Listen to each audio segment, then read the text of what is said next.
Assalamualaikum warahmatullahi wabarakatuh. Selamat pagi, siang, sore, atau malam.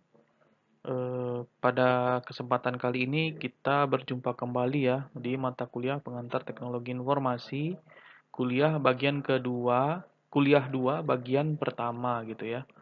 Nanti kuliah ini akan dibagi menjadi 2 sesi ya, yaitu kuliah bagian pertama 2A dan nanti kuliah bagian kedua atau 2B.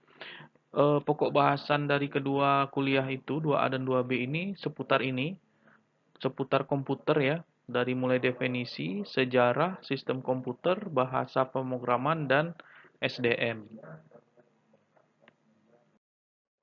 Nah, pertama kita masuk ke definisi komputer dulu.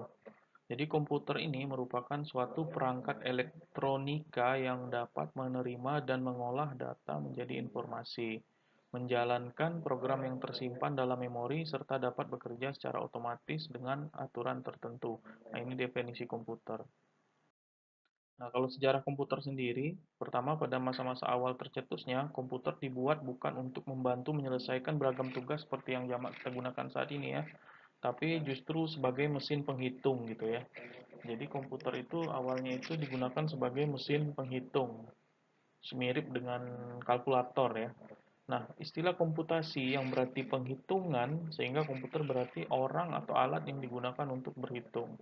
Desain komputer dengan pemrograman sendiri itu baru muncul pada awal abad ke-19 gitu ya. Pencetusnya adalah seorang polimath sekaligus insinyur mesin asal Inggris, Charles Babbage pada tahun 1822 gitu ya. Nah, sejarah komputer yang generasi analog, komputer analog modern pertama kali baru muncul pada tahun 1872 oleh Sir William Thomson, merupakan sebuah perangkat untuk memprediksi gelombang air laut. Pada tahun 1876, James Thomson menciptakan sebuah komputer analog modern yang mampu menyelesaikan beberapa persamaan menggunakan mekanisme perputaran roda dan cakram. Puncak penciptaan komputer analog tiba saat H.L. Hazen dan Vannevar Bush menciptakan komputer analog yang lebih kompleks dengan menggabungkan temuan Thomson dengan amplifier torsi temuan H.W. Niemann. Nah, perangkat ini bahkan bertahan hingga tahun 1950 untuk beberapa keperluan khusus seperti pendidikan dan penerbangan sebelum tergusur oleh kehadiran komputer digital. Nah, ini generasi analog ya. Jadi komputer generasi analog ini tuh sudah mulai muncul pada tahun 1872 yang dilakukan oleh Sir William Thomson ya. Nah, lalu dia berkembang sampai tahun 1950-an. Nah, setelah tahun 1950-an dia mulai tergusur ya. Tergusur digantikan oleh komputer digital. Lalu pada tahun 1938, Angkatan Laut Amerika ini berhasil menciptakan komputer analog berbasis elektromekanik. Temuan ini menjadi sebuah gebrakan karena ukuran perangkat yang dihasilkan cukup praktis ya. Itu bisa diangkut oleh sebuah kapal selam. Ya, zaman dulu komputer yang bisa diangkut oleh sebuah kapal selam itu cukup praktis ya dan tidak memerlukan daya operasi sebesar komputer analog generasi awal. Selanjutnya ada komputer Z3 ciptaan insinyur Jerman Konrad Zuse. Nah, komputer ini kemudian disebut sebagai komputer digital pertama. Z3 ciptaan Zuse ini menggunakan sistem bilangan biner yang lebih simpel dan praktis jika dibandingkan dengan sistem desimal yang digunakan oleh Babbage ya. Jadi ini tuh pengembangan selanjutnya ya dari yang awalnya diciptakan oleh Babbage. Lalu ada juga komputer dia mulai bergeser pada ENIAC ya, Electronic Numerical Integrator and Computer. Mesin ini memang serupa dengan Colossus, namun kecepatannya lebih baik dan juga lebih fleksibel. Nah, untuk mengoperasikan ENIAC, pengguna harus memasukkan program secara manual ke dalam mesin menggunakan saklar khusus. Mesinnya ini sendiri, komputer ENIAC ini, karena kayak yang sudah pernah saya sampaikan di pertemuan pertama kemarin, itu dia berukuran raksasa ya, besarnya mencapai 30 ton. Nah, bayangkan komputer kalau misalnya sampai 30 ton gimana cara Anda membawanya itu ya. Dan menggunakan tenaga listrik hingga 2000 kilowatt. Nah, ini hingga 2000 kilowatt untuk satu komputer sendiri ini. Nah, Konsep dari komputer modern digagas oleh matematikawan Inggris ya, Alan Turing dalam karya tulisnya On Computable Numbers pada tahun 1936. Turing ini memunculkan gagasan untuk menciptakan sebuah perangkat yang disebutnya sebagai Universal Computing Machine. Penemuan Turing ini kemudian memunculkan konsep komputer dengan storage program ya. Komputer dikembangkan untuk membuat ruang khusus untuk menyimpan program, dia instruksi untuk menjalankan mesin, dan komputer dengan storage program pertama di dunia adalah Manchester Baby milik Frederick C. Williams, Tom Kilburn, dan Geoff Tutil ya. Setelah era komputer tadi stored program ini, muncul era bipolar transistor yang ditemukan oleh William Shockley, John Bardeen, dan Walter Brattain dari Bell Laboratories. Alat ini menggantikan vacuum tubes yang digunakan pada komputer-komputer digital generasi awal. Transistor lebih ringan, praktis, dan hanya membutuhkan sedikit tenaga listrik dibanding tadi ya komputer yang 30 ton tadi dengan daya listriknya sampai 200 kilowatt ya. Nah, komputer ini tuh dia lebih ringan dan praktis gitu ya. Selain itu transistornya juga lebih tahan lama. Pemanfaatan transistor ini pertama kali tercatat dalam proyek Tom Kilburn dari University of Manchester. Lalu sejarah komputer berikutnya beranjak pada penggunaan sirkuit terpadu atau integrated circuit. Sirkuit terpadu ini merupakan sebuah perangkat yang terbuat dari material semikonduktor dengan seluruh komponen listrik yang terintegrasi. Konsep ini dicetuskan oleh Geoffrey W.A. Dahmer.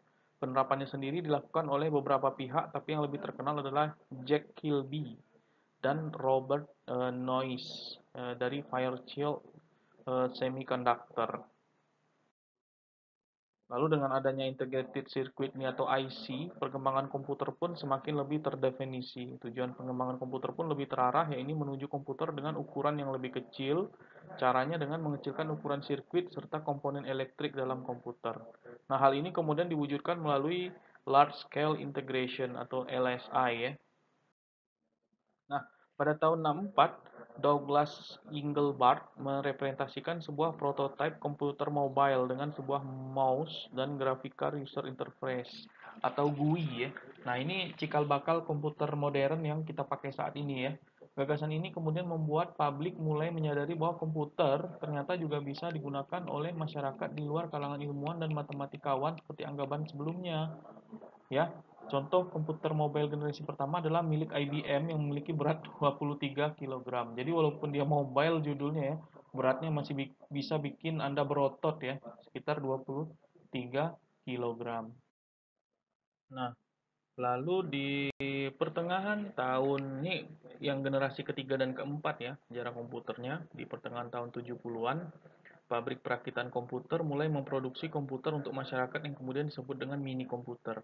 Perangkat ini hadir dengan software yang sederhana. Saat itu ya, program yang paling populer digunakannya adalah word processing dan spreadsheet.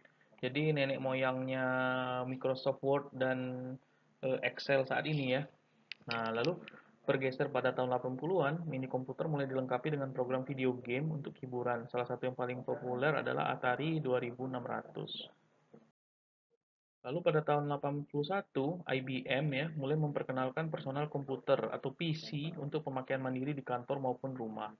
Hingga tahun 1991, penjualan PC dari IBM bahkan telah mencapai 60 juta unit. Seiring dengan meningkatnya popularitas PC, inovasi pun terus dilakukan. Komputer pada generasi keempat juga terus diperkecil ukurannya dan ditambah kemampuan kerja perangkat lunaknya. Nah, lalu generasi kelima ini, untuk saat ini sendiri, komputer sudah mulai memasuki generasi kelima. Hal ini ditandai dengan penggunaan AI ya, atau Artificial Intelligence, atau kecerdasan buatan gitu ya, pada komputer.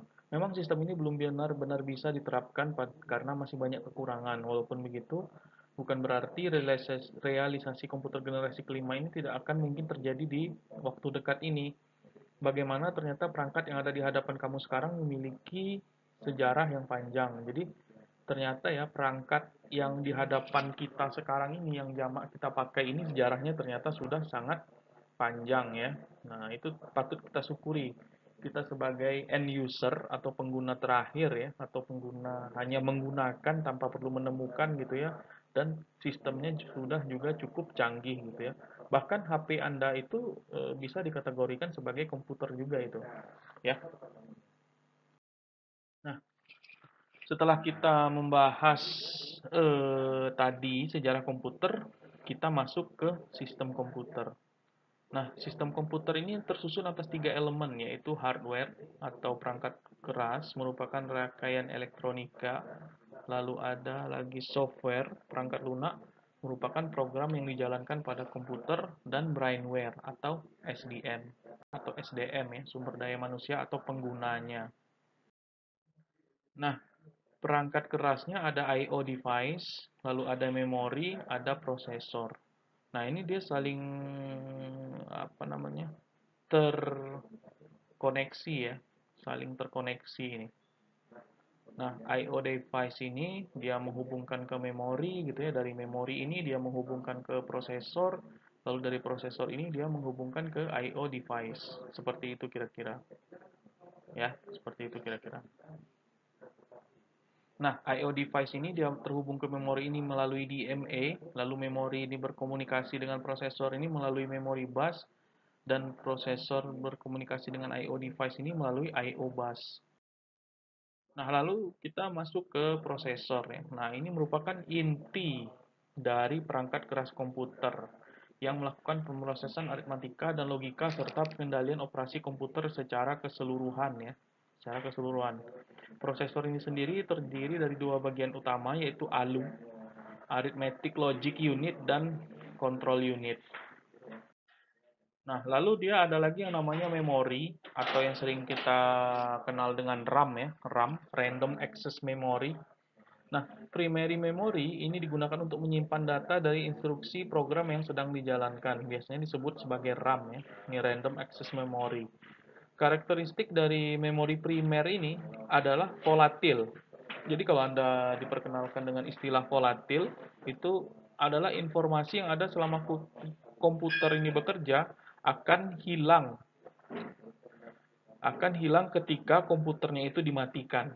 Nah, artinya informasi yang tersimpan di dalam RAM ini akan otomatis dihapus ketika komputer dimatikan. Tetapi ada kelebihannya yaitu kecepatannya tinggi ya. Jadi kalau RAM ini kecepatannya tinggi dan sistem aksesnya itu random atau acak. Nah, seperti itu. Nah, lalu ada lagi yang namanya secondary memory. Kalau tadi itu primary memory ya, memori utama. Ini adalah ini namanya secondary memory. Digunakan untuk menyimpan data atau program biner secara permanen. Nah, karakteristiknya adalah non-volatil atau persistent. Artinya apa? Artinya sesuatu yang kita simpan di dalam memori ini akan otomatis masih ada atau tetap tersimpan walaupun komputer dimatikan. Nah, ini non volatil atau kebalikan dari volatil tadi ya. Tapi tentu saja ada kekurangannya seperti kecepatannya itu relatif rendah ya dibandingkan dengan RAM tadi. Tetapi jangan khawatir ya, untuk saat ini, untuk akhir-akhir ini sudah ditemukan yang namanya SSD ya.